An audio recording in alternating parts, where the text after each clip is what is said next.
चला तर आज आपण बनवूया विदर्भ स्टाईल चिकन। तर त्याची रेसिपी आपण बघून घेऊया। कांदा लसूण पेस्ट आपण वेगळी तयार केलेली आहे।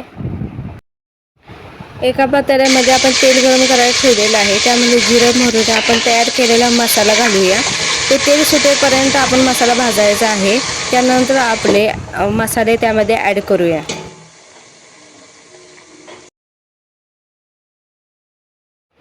पहिल्यांदा आपण कांदा लसूण पेस्ट टाकलेली आहे। ती छान परतल्यानंतर आपण खोबरं टाकले। खोबऱ्याचा मसाला जो केलेला आहे आपण तो तयार करून ठेवलेला तो आपण घालायचा आहे।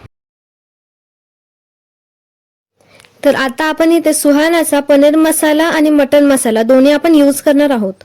यामध्ये आपण सुहाना पनीर मसाला सुहाना चिकन मसाला एक चमचा टाकलेला आहे आणि घरगुती आपले गरम मसाला टाकलेला आहे। चिकन सुद्धा नीट शिजवून घेतलेला आहे। आता तुम्ही इथे बघू शकता आपला मसाला सुद्धा किती छान शिजलेला आहे आणि त्यावरती तेल सुद्धा किती छान सुटलेलं आहे। घेतल्यानंतर आपण त्यावर झाकण लावून ठेवायचं। त्यामुळे कसं होईल त्याला तेल सुटेल आणि छान टेस्ट पण येईल। आपले मसाले आता भाजला आहे। आता त्यामध्ये आपण चटणी टाकणार आहे। चटणी तुम्ही तुमच्या चवीनुसार टाकू शकता। मी यामध्ये 2 चमचे चटणी टाकलेली आहे। यानंतर आपण टोमॅटो पेस्ट घालूया। ती मसाल्याने व्यवस्थित परतून घेऊया। ती व्यवस्थित भाजल्यानंतर आपण मग चिकन घालायचं आहे त्यामध्ये।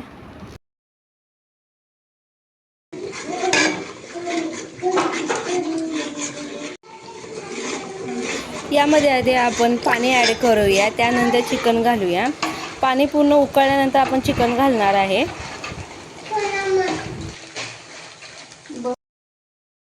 आता आपण कोथिंबीर घालून घेऊया। कोथिंबीरमुळे छान स्वाद येतो। तर आपण आता चिकन सुक्याची तयारी करूया। सुकं करताना एक कढई घेतलेली आहे। त्यामध्ये तेल ओतलेले आहे। त्यामध्ये जिरं मोहरी आणि आपण तयार केलेले मसाले त्यामध्ये घालायचे आणि छान तेलात परतून घेऊया।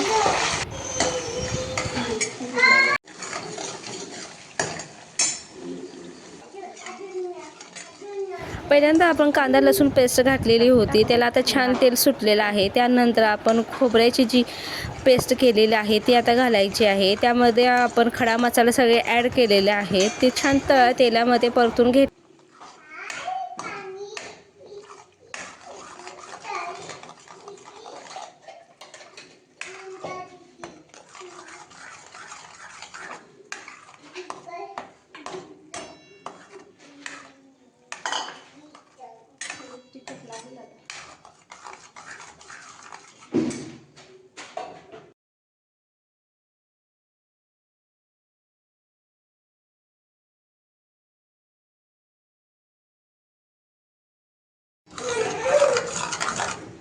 आता मसाल्याला तेल सुटलेले आहे। त्यामध्ये आपण चटणी ॲड करायची आणि उरलेले गरम मसाले आहेत ते आपण ॲड करूया त्यामध्ये।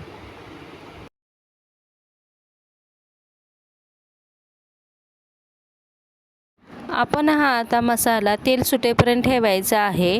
ते छान परतून घेऊया आणि झाकण लावून ठेवूया।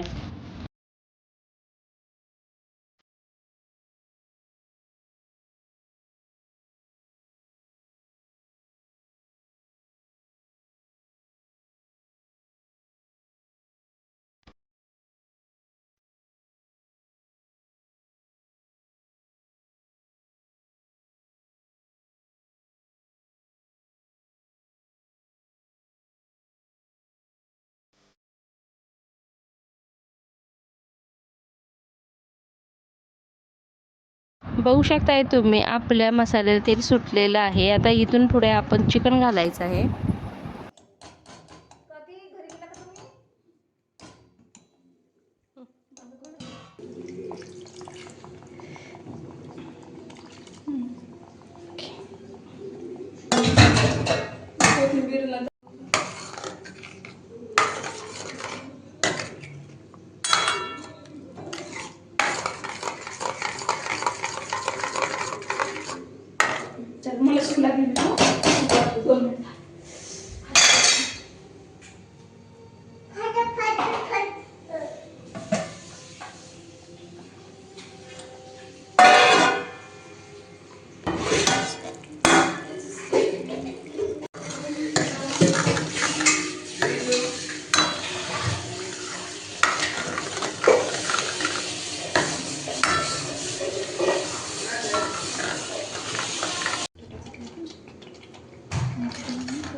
एवढं नाही आहे मला एवढं.